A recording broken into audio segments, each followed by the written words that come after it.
Teleamazonas presenta 24 horas con Belén Merizalde. Aquí iniciamos, amigos. En el cantón Baños de la provincia de Tungurahua se reunió el COE cantonal y declaró en emergencia al cantón. Al momento se conoce que hay 6 personas fallecidas y varios heridos que dejaron los deslaves en comunidades de Río Verde y Río Negro. Vamos a hacer contacto a esta hora con nuestra compañera para conocer qué es lo que ocurre a esta hora en ese cantón. Gracias, compañeros. En estudios nos hemos trasladado al Cantón Baños para conocer sobre la emergencia vial y también sobre algunas víctimas que han fallecido en este día. Nosotros les hemos preparado el siguiente reporte. Fuertes inundaciones y afectaciones soporta la vía estatal Baños-Puyo.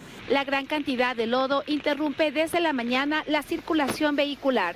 Hemos perdido la condición vial desde la sierra hasta el oriente ecuatoriano. Están aisladas las provincias de Pastaza, Sucumbíos, Orellana, Napo y Morona, Santiago. La Secretaría Nacional de Gestión de Riesgos informó que también se registró un aluvión en la quebrada San Francisco y de manera preliminar se conoce que en el caserío El Placer posiblemente hay 3 personas heridas y 6 fallecidas. No hay nada oficial al respecto, solamente tenemos el contenido y el criterio del Policía Nacional que les pidió de que desalojen la zona. No sabemos qué pasó con ese bus. Lo que sí está ratificado es que tenemos pérdidas de vidas humanas y tenemos varios ciudadanos de la parroquia Río Verde y del sector de Quilloturo que están complicados en sus afectaciones a la salud.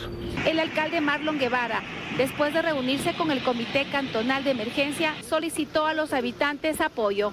Al momento está totalmente suspendido, no hay tráfico vehicular hacia el oriente ecuatoriano. Más bien yo quiero hacer un pedido y una recomendación para que la gente estrictamente, si es el caso de obligatoriedad, haga uso de estas vías. Aún estando garantizadas por una condición vial, el terreno está totalmente húmedo en las partes altas y esto imposibilita de que nosotros podamos garantizar seguridad. Los caseríos más afectados son Agoyán, Ulva, San Francisco, la parroquia Río Verde y Negro, donde la amenaza de deslaves es constante por la presencia de lluvias. Y será el COE cantonal quien emita un informe oficial sobre las víctimas y la situación de emergencia que se vive aquí en el Cantón Baños. Entre tanto, el transporte está levemente restringido, sobre todo en horas de la noche. No se va a aperturar la vía, esto por las lluvias constantes. Con este reporte volvemos con ustedes, compañeros, a estudios. Gracias, Edith. Las autoridades también ya se están trasladando para ese lugar. Mientras tanto, 2 cantones de la provincia de Chimborazo son los más afectados por las fuertes lluvias de este fin de semana. Las precipitaciones dejaron vías obstaculizadas, puentes destruidos y pérdida de viviendas. La lluvia le pasó factura a Chambo y Penipe. En el primero, varias vías quedaron obstaculizadas por la caída de material pétreo. En otras se formaron grietas que pusieron al descubierto tuberías de agua y alcantarillado. Puentes también colapsaron y varias casas se desplomaron y desaparecieron en el río. No puedo hacer nada, ahí está mi casa lleno de lodo, agua, todo. Esto provocó un inmediato daño a los habitantes. Incluso las conocidas aguas termales de Guayabamba quedaron bajo toneladas de lodo y palizada. En la actualidad solo hay devastación. El sector de Guayabamba es más de 300 habitantes que vivimos ahí. Y de San Francisco ha de ser más de unos 250 más o menos. El representante del gobierno en esta provincia aseveró también que como primeras medidas de seguridad ante el riesgo inminente se tuvo que trasladar a varias personas a albergues. Alrededor de 53 personas en Chambo, 47 personas por acá. Estamos trabajando para que todos estén con bienestar y con salud. El puente Isidro Ayora, que permite el ingreso al cantón Penipe, soporta toda la carga de agua y piedra, lo que podría causar un daño estructural. Tomamos las resoluciones pertinentes como declarar en emergencia, de la misma manera en sesión permanente, al igual que la suspensión de las clases. Todas las parroquias de Penipe registran afectación y los daños viales mantiene a varios sectores incomunicados. Puela no tiene luz eléctrica, puente de Choglontús en Puela, unos 3 puentes en la parroquia El Altar, de la misma manera en Utuñá, que es la comunidad del Altar, en Matos con el puente de Matos, en la Candelaria se nos fue el puente de Releche, el puente de Tarau también tiene graves afectaciones. Hasta el momento no se puede cuantificar la totalidad de afectación en esta provincia. Y frente a estas emergencias, el Ministerio de Educación informó que en el cantón Baños, en la provincia de Tungurahua y Penipe, en Chimborazo, las clases serán en modalidad no presencial a partir de este lunes. Esa cartera de Estado además evaluará la infraestructura de las instituciones educativas. El invierno también afecta viviendas en comunidades y causa daños en el sistema vial estatal en Morona, Santiago. Varias carreteras están interrumpidas por deslaves, mientras que la conexión Macas-Puyo permanece inhabilitada por un nuevo desbordamiento del río Upano. Algunas personas estarían desaparecidas en la comunidad Mamayac, ubicada a orillas del río Pastaza, en el cantón Taixa, provincia de Morona, Santiago. El río se desbordó y, según algunos habitantes en ese sector, arrasó con algunas viviendas y ahora están preocupados por la suerte de quienes vivían en una isla. 8 personas desaparecidos. Sí, desaparecidos, no se conoce la vida, sino que no conocemos, estarían ahogados. Por eso ahorita estamos esperando una ayuda. Lo que se tiene preliminarmente es un tema de unas personas que se encuentran aisladas en islotes en el río Pastaza, para lo cual el Cuerpo de Bomberos Guamoya y el Cuerpo de Bomberos Morona se han movilizado para tratar de evaluar la situación. Los daños que causa el fuerte temporal invernal no solo se ha sentido en esa localidad, pues también en Ceipa y Asunción, poblaciones del cantón Sucúa. Las crecientes de los ríos produjeron inundaciones. Algunas situaciones en cuanto al incremento de los ríos, socavamiento en las bases de algunos de los puentes por el río Tutanangosa principalmente, igual en el río Upano. También hemos tenido algunos colapsos de los sumideros, por ende se han generado inundaciones en algunas comunidades. A esto se suma el constante problema en el trayecto Macas-Puyo, que debido a la fuerte creciente del río Upano, destruyó no solo el paso provisional, sino también una parte de su acceso. Frente a estos problemas causados por el invierno, se conoció que las autoridades que integran el COE se reunirán para analizar la situación en las próximas horas. Mientras el Ministerio de Transportes y Obras Públicas hizo conocer que las carreteras Maca-Riobamba, Méndez-Morona y Méndez-Guarumales-Cuenca han presentado deslaves que interrumpen el tránsito. En la provincia de Pastaza, en cambio, decenas de familias quedaron damnificadas por las inundaciones. Además, el puente sobre el río Tigre, ubicado en el cantón Mera, colapsó, y a esto se suma que las vías Puyo Baños y Puyo Macas se encuentran cerradas por deslizamientos de tierra.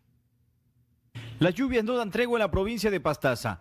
Son más de 10 puntos críticos entre los que se reportan inundaciones en comunidades como Pomona, donde decenas de familias tuvieron que ser evacuadas. Aquí está la gente salvada de sus casas, de la inundación. Deslizamientos de tierra en las vías estatales Puyo Baños, Puyo Tena y Puyo Macas han dejado a la Amazonía sin comunicación con la zona centro del país. Hay derrumbes en la vía Canelos, derrumbes en la vía Chico Copataza, en Simón Bolívar, en Teniente Ortiz, en Boyaco, en Unión de Yandia, en Santa Clara también tenemos otros más.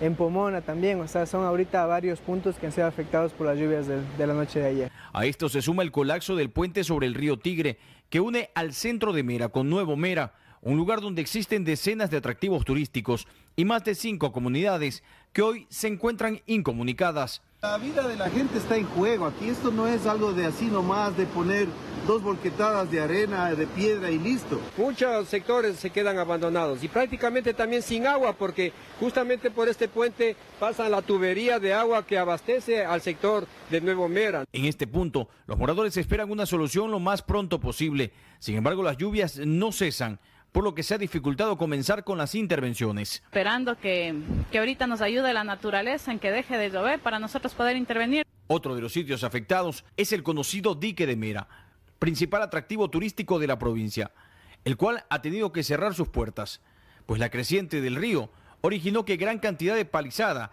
quede represada en las compuertas. Hay bastante palizada ya en el puente y es muy posible de que se nos lleve hasta el puente del dique. El COE provincial se ha activado, según se informó mediante un comunicado, con el fin de atender a las familias damnificadas y, de ser posible, declarar en emergencia a la provincia. La intensidad de las lluvias provocó además problemas en 3 hidroeléctricas, una de ellas Coca-Cola Sinclair, la misma que abastece un 25% de energía eléctrica al país. Por ello, el ministro de Energía encargado, Roberto Luque, anunció que se darían cortes eléctricos y afirmó que con el encendido de 2 turbinas en Coca-Cola, los cortes terminaron inmediatamente, al menos por hoy. Escuchemos lo que dijo. En estos últimos minutos se ha dispuesto la activación de 2 turbinas en Coca-Cola Sinclair con el embalse compensador, y esto va a generar que los cortes se cierren inmediatamente. Los mantendremos informados de esta problemática y de cómo estas afectaciones por las lluvias generan problemas. Estamos yendo justamente al sitio a ver qué soluciones estamos dando y cómo mitigar los problemas que estamos encontrando allá en Baños, en Tungurahua. En la provincia de Pichincha también, debido a las fuertes precipitaciones, 3 puentes resultaron afectados este domingo, mientras que los deslizamientos de tierra provocaron el cierre de algunas vías. De forma sorpresiva, fuertes lluvias afectaron a varias zonas de la región desde la mañana de este domingo. El servicio de emergencias ECU 911 informó del desbordamiento de al menos 3 ríos, uno de ellos el Huachalá, ubicado en Cayambe, donde la magnitud del agua provocó el desprendimiento de 5 postes e incluso varias viviendas resultaron afectadas. Pasadas las 11 de la mañana también se reportó un derrumbe en la vía Pifo-Papayacta, en el kilómetro 19, donde no existieron personas afectadas, pero la vía permaneció cerrada por varias horas. Estamos un poco presentes y preocupados porque debemos dejar lista la vía, sobre todo por nuestros turistas que nos visitan a Papayacta. Por otro lado, el Cuerpo de Bomberos de Quito informó que se registraron inundaciones en un complejo acuático por el desbordamiento del río Pisque en Guayabamba. Según la autoridad, no se registraron personas heridas, pero sí un leve daño material. Que ha sufrido al momento un colapso de parte de su estructura. Ventajosamente se logró evacuar a todos los usuarios del centro, igual a los trabajadores. Se está haciendo una evaluación del tema de los taludes cerca al puente. Por ello, autoridades piden a la ciudadanía estar alerta ante cualquier novedad causada por las lluvias y evacuar en caso de ser necesario. Las provincias fronterizas consumen el doble de combustible que Guayas y Pichincha debido al contrabando, esto según la Policía Nacional y el Ministerio de Economía. Se espera ya que en esta semana el gobierno haga oficial el anuncio de la eliminación de subsidios. Aunque el día no está confirmado, se espera que esta semana el gobierno haga oficial el anuncio de la eliminación de subsidios a los combustibles y el mecanismo de estabilización de precios que incluye una compensación para 3 sectores del transporte. Hasta ahora lo que se conoce es que la gasolina extra subiría su precio en 25 centavos y la Ecopaís en 30. Parte de la decisión, según el Ministerio de Economía, se toma debido al contrabando que se evidencia en zonas de frontera. Por ejemplo, de acuerdo a un informe de la Unidad de Investigación de Delitos Hidrocarburíferos, El Oro y Zamora Chinchipe son las provincias que más combustible consumen. En la provincia del Oro se incrementó el consumo en ciertas gasolineras que antes vendían, diga usted, X promedio y de un momento a otro los siguientes meses comenzaron a vender 2 y 3 veces más. De acuerdo con el informe, El Oro consume incluso el doble de Pichincha, Zamora un 40% más que esta provincia y Galápagos 42% más que Guayas y 26% más que Pichincha. Combustible que es usado para la elaboración de drogas y el funcionamiento de lanchas rápidas. Todas las estaciones fronterizas fueron expropiadas en la época de Rafael Correa. ¿Y quién las maneja? Las maneja Petroecuador.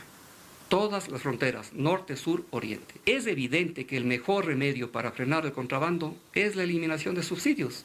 Solo para el procesamiento de 1 kilo de cocaína, por ejemplo, se necesitan 75 galones de combustible. Por ello, ambos expertos coinciden en la importancia de alcanzar los precios internacionales, pero también ejercer controles de la mano de la fuerza pública. Es un tema de control de inventarios y controlar el volumen de combustible, los líquidos, es decir, de cuánto se despacha la contrafacturación y siempre saber cuánto tiene de remanente en los tanques, ¿no? Nosotros debemos presentar compras y ventas diarias. Entonces es muy fácil determinar si una estación de servicio compró más de lo que vendió, pues evidentemente algo estaba pasando. Hasta 2023, las autoridades estimaban que cada año se pierde entre 150 y 200 millones de dólares por este delito.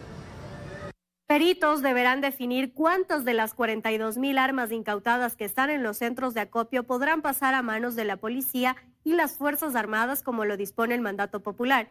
Expertos señalan que no todas serían aptas para que la fuerza pública las use de manera inmediata. Son 42.166 armas de fuego y 494.316 municiones incautadas, las que se encuentran en los centros de acopio registradas hasta el 31 de diciembre del año pasado, según cifras del gobierno, las que pasarían a manos de la policía y las Fuerzas Armadas una vez que la Asamblea apruebe el proyecto de ley de la consulta popular y referéndum del 21 de abril de 2024. Sin embargo, a decir del exsecretario de Seguridad Wagner Bravo, no todas serían aptas para ser utilizadas por la fuerza pública. Las que se han capturado también son armas locales, son armas que no están hechas técnicamente y que más bien pueden ser un peligro. Todas las armas deberían pasar a custodia de la policía, sí, porque pueden servir para fines de comparación, para fines de control y para fines de capacitación. Según Bravo, esta medida representa un gran desafío logístico. No podemos tener un armamento de procedencia alemana, un armamento de procedencia china, un armamento de procedencia italiana, porque eso no determina una buena carga logística. Para comprar repuestos de estas armas vamos a tener que tener un abanico de proveedores. En todo caso, sostiene que por ahora es una buena salida ante la falta de equipamiento de policías y militares. No obstante, los procesos legales podrían retrasar la entrega de estas armas. Según la propuesta del Ejecutivo, el Consejo de la Judicatura deberá plantear la reglamentación para que se ejecute su traspaso. El Consejo de la Judicatura no tiene una potestad jurisdiccional y los jueces tienen la obligación de subsumirse tanto a la ley. Según Espín, los procesos deben ser expeditos. Caso contrario, las armas y municiones podrían echarse a perder y la intención de la reforma no tendría sentido. Cuando existe incautaciones no es que están almacenadas de la mejor manera y esto puede haber afectado la operatividad. Por ahora, la Asamblea en el informe para primer debate solo señaló que se requiere reformar el comiso penal para que este tema se pueda aplicar, pero no hizo ninguna otra recomendación. 22:21. Tras la negativa de la Asamblea Nacional de enjuiciar penalmente a la vicepresidenta Verónica Abad, suman ya 5 los reveses políticos que ha tenido que enfrentar el gobierno de Noboa en pocas semanas. Expertos señalan que la falta de una agenda política hoy le pasa factura. En pocas semanas suman 5 los reveses políticos que ha enfrentado el gobierno de Daniel Noboa. Según expertos, la ausencia de una agenda política para gobernar le estarían pasando ya factura. La última gran derrota ocurrió apenas esta semana, donde la Asamblea Nacional rechazó el juicio penal en contra de su vicepresidenta Verónica Abad, donde la Revolución Ciudadana, el Partido Social Cristiano y Pachacutic decidieron salvar a quien públicamente ha sido declarada como persona no grata para Noboa y su gobierno. Un distanciamiento con las bancadas legislativas que también llevaron a la aprobación de la enmienda constitucional para reducir los votos en la ratificación de leyes ante un veto parcial. Es decir, se pasó de 92 votos necesarios a solo 70. Pero ahora, ¿Noboa debería tratar de conciliar con la Asamblea Nacional y sus diferentes bancadas? Si bien siempre es importante, yo creo que ya no debería ser la prioridad del gobierno nacional. Hay cuestiones que se las puede resolver directamente sin necesidad de leyes, sin necesidad de una presencia activa de la Asamblea. Es decir, en poco tiempo el gobierno deberá priorizar sus objetivos. Uno de ellos, combatir la inseguridad sin esto representar un nuevo estado de excepción. Tomando en cuenta también que en los últimos días la Corte Constitucional declaró inconstitucional y anuló el último estado de excepción decretado por Noboa. Es un revés en el sentido narrativo, pero existe normativa en la cual puede ampararse el Ejecutivo. Recordemos que hay la ley de uso progresivo de la fuerza. Acciones para las que Noboa tendrá poco tiempo, tomando en cuenta su ya anunciada participación en la contienda electoral de 2025, en donde tendrá que enfrentarse a Construye, el movimiento que él mismo dijo debería desaparecer, pero como un nuevo revés del Tribunal Contencioso Electoral le permitió recuperar la categoría de organización política, por lo que Construye participará de los próximos comicios. Sumado a la disputa con su propia vicepresidenta, una notoria ruptura con las mayorías de la Asamblea Nacional y su último estado de excepción declarado nulo, Noboa también tiene por delante la eliminación de los subsidios de combustibles, que aunque ofreció anunciar un plan el pasado viernes, hoy no se tiene fecha ni certezas de si pesará, más el panorama electoral o los acuerdos que mantiene con sus multilaterales. México firmó este fin de semana un acuerdo con Suiza para la protección de sus bienes en su sede diplomática en Quito, esto tras la irrupción de la embajada por parte de la policía ecuatoriana y la ruptura de relaciones. Hasta el momento, las autoridades ecuatorianas no se han pronunciado. Con la firma de un acuerdo entre el gobierno de México y el de Suiza, la canciller mexicana Alicia Bárcena anunció este fin de semana que será Suiza quien proteja, represente y ejerza las funciones diplomáticas y consulares de México en el Ecuador. Anuncio que se da más de 2 meses después de que México anunciara el rompimiento de relaciones diplomáticas con Ecuador, tras la irrupción en la sede diplomática en Quito el pasado 5 de abril, para detener al ex vicepresidente Jorge Glass. El acuerdo se dio en medio de la Cumbre para la Paz en Suiza. Y es que Bárcen explicó en días pasados que este país mediador será el que ayude a sacar los bienes de los exfuncionarios diplomáticos del país. Que puedan sacar sus cosas, en realidad, pues tienen todos sus enseres, todos sus bienes, todas sus cosas de los funcionarios que están aquí, que son 18. Declaraciones que realizó Bárcen a finales del mes de mayo, pero que hoy finalmente se concretan, donde aseveró que mientras pueda existir un diálogo indirecto mediante Suiza, dicho país velará tanto por la embajada como la residencia de México en el Ecuador. Yo diría un diálogo diplomático, pero no directo, sino lo vamos a hacer a través de un tercer país que va a cautelar nuestros bienes, tanto la residencia como la embajada. Sin embargo, por ahora las posibilidades de diálogo entre México y Ecuador parecen más distantes que nunca, pues la presidenta mexicana electa Claudia Sheinbaum rechazó la semana pasada la propuesta de diálogo realizada por la Cancillería ecuatoriana, la misma que hasta el momento no se pronuncia sobre el tema. Y hoy se celebró en todo el país el Día del Padre. Comerciantes reportaron bajas ventas si se compara con el año anterior. Tenemos que trabajar, sean festivos, sea Día de Padre, Día de la Madre, estamos ahí al pie del cañón, sirviendo a la ciudadanía. Como todos los días, Roberto Llanes, agente metropolitano, tuvo que trabajar en este Día del Padre, en esta ocasión controlando la situación en el centro histórico de Quito, donde no se registró mayor movimiento comercial. Relativamente tenemos una mañana tranquila hasta el momento. Realmente creo que el día de hoy los padres están festejándose en las casas. Los comerciantes afirman que desde el viernes comenzaron las ventas para celebrar a papá. Sin embargo, a comparación de años anteriores, hasta el mediodía de este domingo la afluencia era baja. Poco, pero sí se ha vendido. Para mamá es mucho más. Domingo también se vende, pero como hoy dije el Día del Padre, a papá se los llevan a comer ceviche. En Ecuador, según el INE, que existen 4.2 millones de padres, quienes en promedio tienen de 40 a 44 años, siendo el padre más longevo el que tiene 119 años y el menor 14. Entre otros datos, también se conoce que casi la mayoría de padres están casados, alcanzando un 49.3%. La periodista Diana Monroy ganó 3 premios Emmy la noche del sábado en una ceremonia realizada en los Estados Unidos donde se premia la excelencia en la industria de la televisión de ese país. And the Emmy goes to Diana Monroy. Univisión 14, Diana Monroy, congratulations. Este es el momento en el que se anunciaba a la periodista guayaquileña Diana Monroy como la ganadora de 3 premios Emmy en las categorías de presentadora de noticias, Breaking News y mejor cobertura sobre negocios por un especial de fraudes. Son 20 los puntos de control. Diana se destacó por casi una década en el medio de comunicación Teleamazonas, aportando de gran manera con su labor periodística e investigativa en nuestro país. Pero fue en junio del 2023 que optó por nuevas oportunidades en Univisión para empezar a construir un nuevo camino.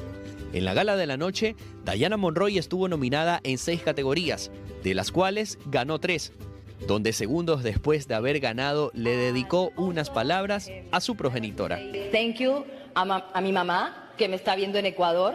Gracias, thank you for my mom that I know that you are showing me in Ecuador. Thank you. En sus redes sociales, nuestra ex compañera de Lindo Canal también compartió algunas fotos de la gala. Expresó palabras de agradecimiento de su equipo actual de trabajo y manifestó que el periodismo le ha dado muchas cosas. Una de ellas es gritar el nombre de nuestro país 3 veces. Yo soy de Ecuador. I born in Ecuador. I want that you listen about my country. It's Ecuador. If you know about it, please research. Ecuador. Thank you. El hasta ahora día más importante. Diana Monroy, con 34 años, se convierte en un orgullo del periodismo para nuestro país, siendo una referente de que la constancia y dedicación por la comunicación tiene sus grandes frutos. Hasta aquí el tiempo de las noticias, amigos, pero mañana les invito a nuestro segmento de entrevistas. Nos acompañará María Paula Romo, quien es líder del movimiento Construye, para conversar sobre la situación del movimiento y también lo que ocurre con la vicepresidenta Verónica Abad. Además estará con nosotros el almirante Miguel Córdoba Chejab, con quien conversaremos sobre las operaciones marítimas ejecutadas por la Armada y también el ejercicio multinacional Galapex 2024. Es momento de Hora 25, que descanse.